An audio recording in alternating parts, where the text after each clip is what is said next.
and we just got to keep going.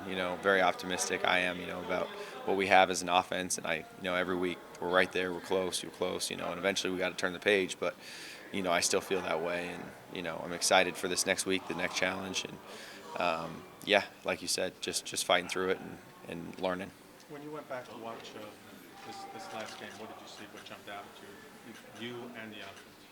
Yeah, just too many mistakes. I think I started the game obviously throwing a ball over CJ's head, and that can't happen. I gotta find a way to be better there at the beginning of the game, and as an offense, I just think we're taking turns. I think we've talked about the self-inflicted wounds, and it kind of just feels like every time something good happens, we have some sort of penalty or some negative play, and that starts with me of just communication and making sure we're all on the same page, and whatever it is, we need to be better in those instances of how can we stay ahead of the sticks.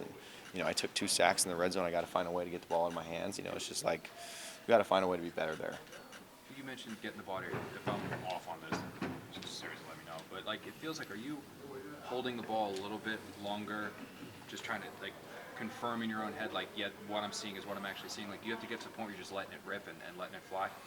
I don't think so. I mean, I think a lot of those in that game, if I was getting them out on those sacks, it would have been throwaways. I really do, and it's like, yes, is there somewhere you got to trust it and let it rip? Absolutely, and I'm gonna learn from those ones. But more than anything, if it's not there, how can I save the down? I think what was in that game, and especially the first one in the red zone, I didn't think it was there. I thought the safety made a good play on the one we're trying to get into G.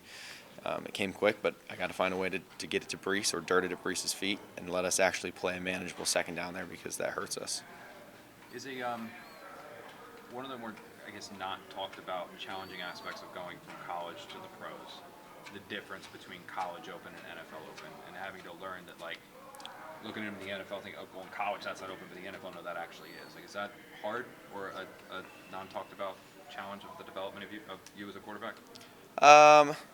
I don't know if I would say that. I mean, there's definitely that in your first year, I think, when you get in, and it's like, okay, windows are a little tighter for sure. But I'd say now, being my 3rd year in the league, I think you kind of just adjust to that kind of stuff. And it's always judgment based, because I'll go back and watch a clip of whatever, and I'm like, gosh, I could have let that one go.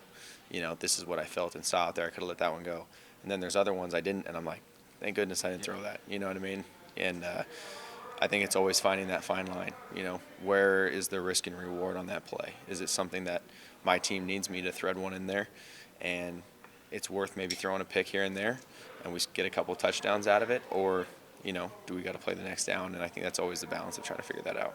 Exactly. The way that the defenses play, right? They held Herbert to a career low. You in the offense, you guys kind of feeling pressure to sort of, match them, and if you guys can play, feels like if you guys score 20 points, you're going to win the game. Is it kind of, you feel it, I guess is the question.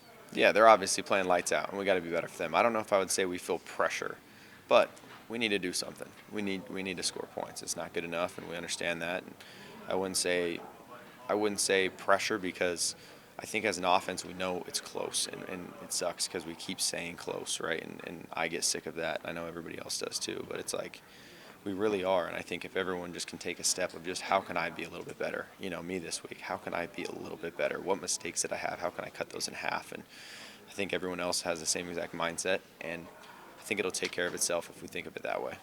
On the Manning cast during the game, Eli, I guess you spoke to him during the production meeting or something like that. Mm-hmm. He said how the offense has changed from what it was under Aaron to what you're doing now in terms of not being able to check at the line and change routes, change plays, and basically just check it down if you have to and don't turn it over. I'm paraphrasing what he just said up here. How accurate is that? You told him. Could you maybe elaborate on that? Yeah, I think we've touched on it before. Obviously we had packages with Aaron where he's doing his own thing. He's calling his own plays, and obviously I don't think there's another quarterback that's doing that, and I wouldn't expect that. I wouldn't want that. I want a plan that you go in and you believe in and you trust, like we put together every week, not just me out there. This looks good. Let me give them this. I don't have 20 years of experience to do that. So I definitely think we have things built into our plan where there is built-in ability to change plays, and I think that's one really cool thing about our offense. Just built in. Hey, if you get this look, you can give them this signal, and it's going to this play. Or there's times where we have a play called, and it's not the defense we're expecting, and yeah, like you said, you got to get down to your check down and we have the ability to make protection adjustments and calls at the line of scrimmage as well and protect ourselves. And I think that in itself is a big one. So. How does Hackett handle a slump like this? I mean, does he come down on you? Does he, I don't know, does he read you the riot act, or how does he approach something like this? What's his method for trying to get out of this slump? Yeah, just communicating. He and I talk obviously all the time, and it's finding a way. I mean, that dude is relentless. He wants to be great just like everybody else in this room, and he does a great job of just keep fighting, putting plans together, keeping a positive attitude, and then same thing with me. I need to do the exact same thing, and I think no bond is more important than mine and his, and the trust that we have in each other. And so, sometimes having those tough conversations, but then going back in there and be like, all right, I know what I need to work on this week and what I can focus on and what he expects out of me.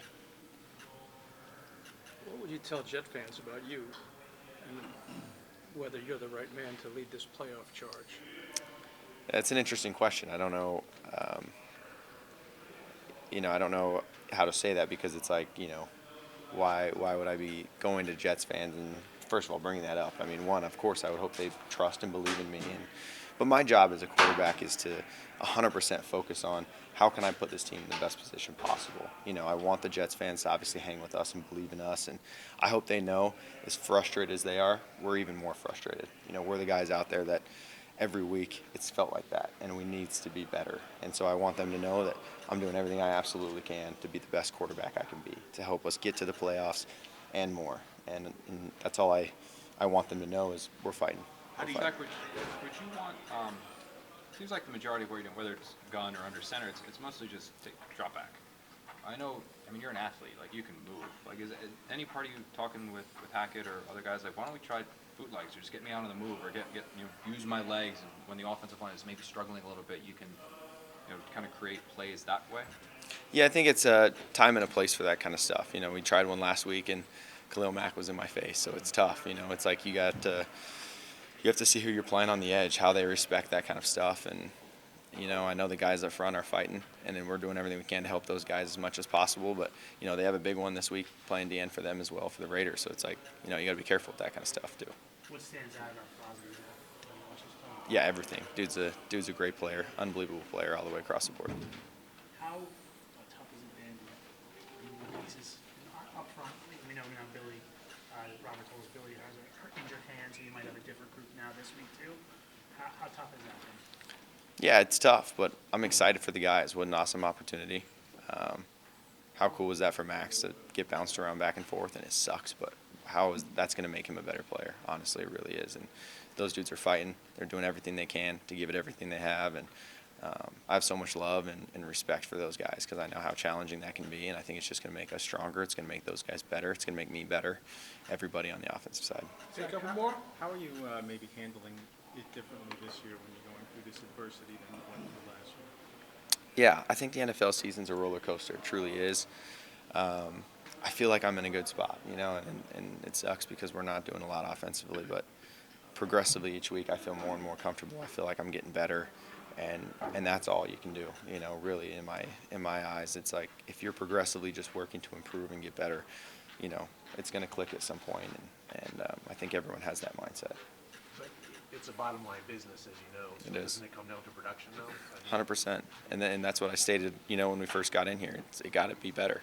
At some point, we got to do something, and it's frustrating, but we got to find a way. We're good. Thank you very much. Thanks, Zach. Thanks.